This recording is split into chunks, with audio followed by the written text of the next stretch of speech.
Hello, this is Chris from Lakeland Auto Marine in Port Clinton, Ohio. I'm going to demonstrate today some new technology in the compression gauge market. The one on the left is the old school trusty compression gauge. Been around since since engines have probably been developed back in the 1800s.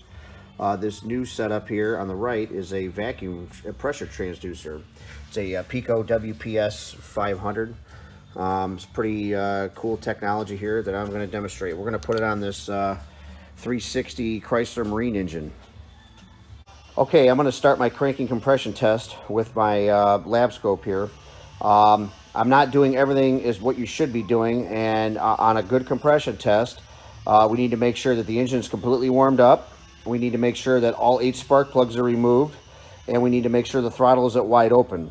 The only thing I'm doing here is screwing a gauge in on a cold engine on a closed throttle with 7 plugs still in it. So this is not the proper way to have an accurate reading, but I still should have a reading that we can use for demonstration purposes.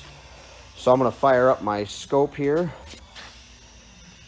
All right, and then we are going to crank this engine over.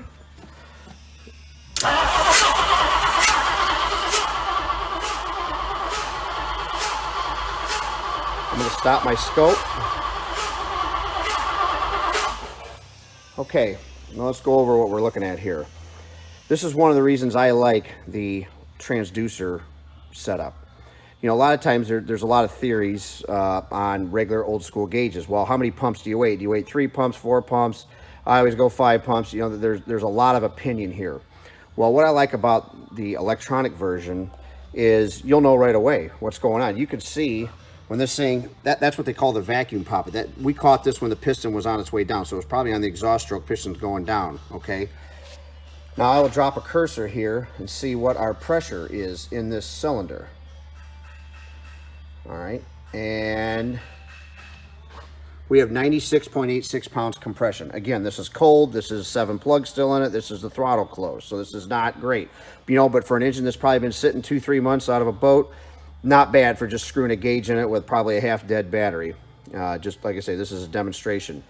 But this is what you want to see. You want to see even heights on all these compression pulses, or peaks as they're referred to.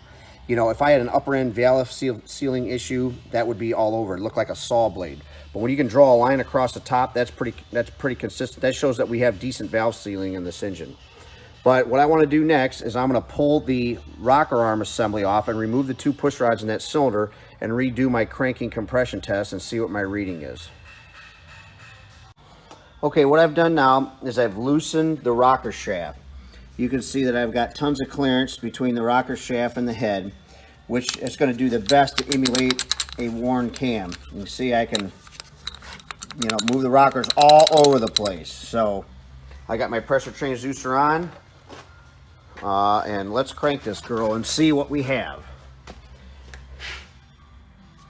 Let me turn my scope on first. All right, so we got the scope capturing. Let's crank it. These valves are barely opening.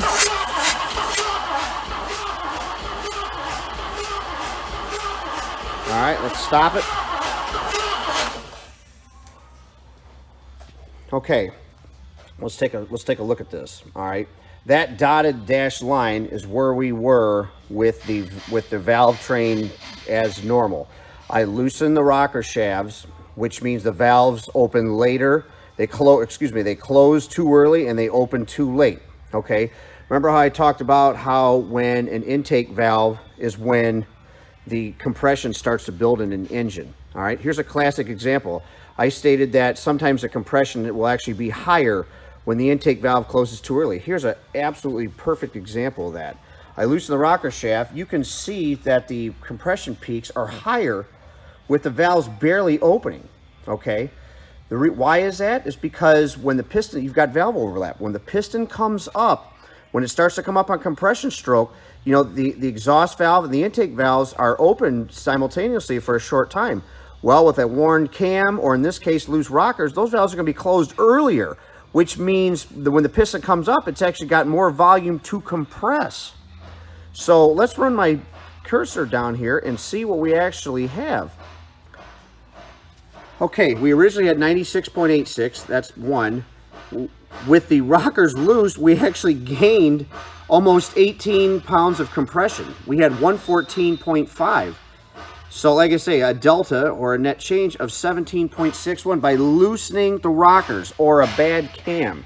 So you can't always go by a worn cam using a compression test. It does not work. Is there some cases it might tell you something? An extreme case? Possibly. But it's just not accurate. And I understand we're doing this for do-it-yourselfers here, and this is high-tech equipment, and nobody's going to have all this stuff. But I just wanted to show you guys, you know, what I'm talking about. And also look at here. Here's how I can tell the exhaust valve didn't open. You notice how we've got a second set of peaks here? All right, that's actually the exhaust, okay? The piston obviously comes up twice in the cycle, once for compression, once for exhaust. Look how much pressure is in that exhaust stroke because the exhaust valve didn't open right away. Look, we've got 47 psi of compression in the exhaust stroke because the exhaust valve barely opened. Okay, see what I mean here? So that's actually a great tool. We use this here in the automotive industry a lot, looking for plug converters, plugged exhaust, you know, engines out of time. You know, on a dual cam engine, you can actually use data like this to detect if one of the cams is off. Like I said, the intake cam can be spot on and have perfect compression, but the exhaust cam could not even be close and the engine runs poorly. We would detect this on a running compression test, which I'm not going to start this engine up. But if you guys are interested, we could do that some other time. But we'll go into depth here in this here in a little bit more. But I just want to show you what I'm talking about. And I will screw in a mechanical gauge and show you that it's just not my equipment, it's anybody's equipment. All right, what I want to walk you through here is the four-stroke cycle in degrees. All right, we all know there's 360 degrees in a circle. All right, and since this is a four-cycle, four-stroke engine, that means if we double 360, we'll have 720 degrees in the complete cycle.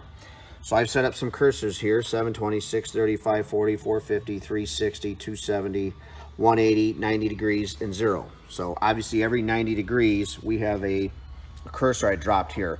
So this gives us a relation to where the piston is in the cylinder. All right, so this compression peak right here, all right, that's TDC on this cylinder number 2. All right, piston was all the way up. That's my highest compression in that cylinder. All right, piston's getting dragged back down the cylinder because there was no combustion, just had my gauge in there. So the crankshaft is dragging it back down, so that's why it goes back down. All right, at the 180 mark, the piston is all the way at the bottom. It's at bottom dead center, or BDC. Okay, piston's on its way up. Hey, wait a minute, the exhaust valve didn't open right. That's why I have another compression peak here. See, normally when the exhaust valve opens, I didn't draw a line here to show 0 psi, but it's right in this area where my fingernail is. But in this area right here, that's the highest that peak should be. Because when the exhaust valve is open, it should be connected to the exhaust manifold, which should have very little back pressure, especially in a boat. There should be anything, you know, it should be atmospheric pressure. So if I have pressure in here, that means I've got restricted exhaust valve didn't open, something like that. I know the exhaust valve's sealed because I built pressure, you know. So like I say, in this case, we've got the rockers loose, so the valve barely, if anything, opened. That's why I have a peak here at the 360 mark. So the piston's all the way up, pushing the exhaust out. Obviously the valve didn't open right, that's why I've got that. Piston's getting drugged back down, intake valve open. Okay, piston comes back up, and we start the whole process over again. There's 720. I'm back to where I was. So just a little quick insight on what we're talking about here and how I can tell what is what. There's a lot of insight here that I'm not going to go into. We can actually use this to determine exactly when the exhaust valve opened. I can tell you, obviously we know it opened way too late, but you know, this right here is when the exhaust valve actually opened. Okay, see that breach in the vacuum? That's when the exhaust valve actually opened. Way too damn late, obviously. It should be opening in this area right here. See, so we can actually calculate how many degrees that's off. That's very, very handy in a variable cam timing engine. You know, worn, you know, stuff out of time. You know, all kinds of stuff. You know, especially in a car. Who wants to tear something apart? We need to know what's bad right off the bat. You know. Customers want to know, you know, diagnosed correctly without doing a bunch of hard work. This technique here that I've learned is great for that, because we now can just screw a transducer in the cylinder just like this, and we can tell if an engine is out of time, if it's sealing correctly or anything. A regular standalone compression gauge can't do that. You know, this is a great tool years ago, don't get me wrong, you know, and for do-it-yourselfers, this is what you're going to be using.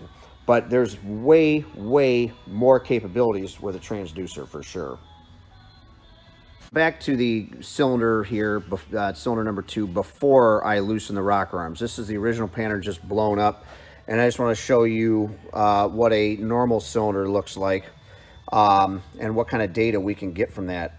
First of all, you remember I told you before that I could tell that that exhaust valve opened, you know, way late or way retarded because the valves are loose. I know that because I loosened them. But generally speaking, in most 4-stroke engines, this is what they call the EVO, the exhaust valve opening. Right here this is a vacuum pocket.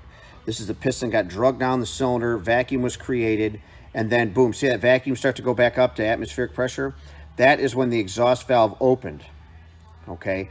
Right at that point. So we take that line, that opened at 40.43 degrees before bottom dead center. 180 is bottom dead center. That's piston all the way at the bottom. Now, this does not replace a degree wheel. We're not, you know, Robert Yates Racing or nothing like that. It does not replace that, but it gives us an idea of when some of the events are happening. The intake valve opening is a little tougher to tell, but the EVO, exhaust valve opening, is very clear. So we use that here in the automotive industry to tell what's going on. We can detect valve leakage here. We can detect, you know, worn cams. We can detect, you know, engines that are put out of time, all sorts of stuff. So I just want to show you what normal generally looks like. Okay, in closing here, I've still got the rocker arms loose. As you can see, the shaft is loose. Okay, way loose, to the point they barely open. And I put my old school compression gauge in here. So I'm going to crank this up and we'll see what we've got. If I can do this with one hand.